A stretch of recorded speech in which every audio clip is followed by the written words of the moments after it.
زیادہ سونے سے یادداشت کمزور ہو سکتی ہے۔ خوشی میں گانا بجانا جائز نہیں بلکہ حرام سمجھا جاتا ہے۔ رات کو جھاڑو دینا گناہ نہیں ہے۔ حالت وضو میں مرنے والا شہید کہلاتا ہے۔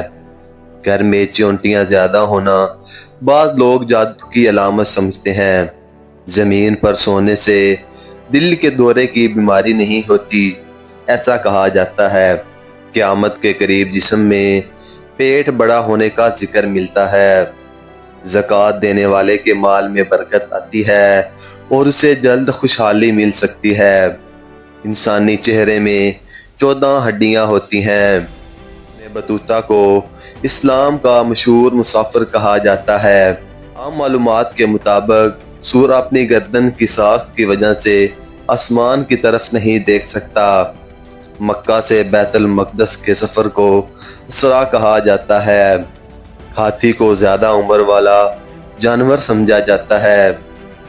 حضرت دہا کلبی رضی اللہ عنہ کو خوبصورت صحابی کہا جاتا ہے۔ قرآن پاک میں مچھلی کا ذکر 4 مرتبہ آیا ہے۔ نماز یا قرآن پڑھتے وقت آنسو آنا دل کی نرمی پر اللہ کی محبت کی علامت ہے۔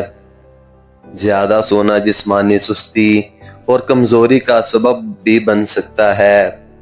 صدقہ دینے سے رزق میں برکت آتی ہے۔ اچھی نیت کے ساتھ کیے گئے اعمال اللہ کے ہاں زیادہ مقبول ہوتے ہیں۔ صبح اٹھتے وقت نفس کا کھڑا ہونا ایک فطری جسمانی عمل ہے اور صحت کی علامت ہے۔ اگر آپ کو یہ پسند آئے تو لائک کر کے چینل کو سبسکرائب کریں۔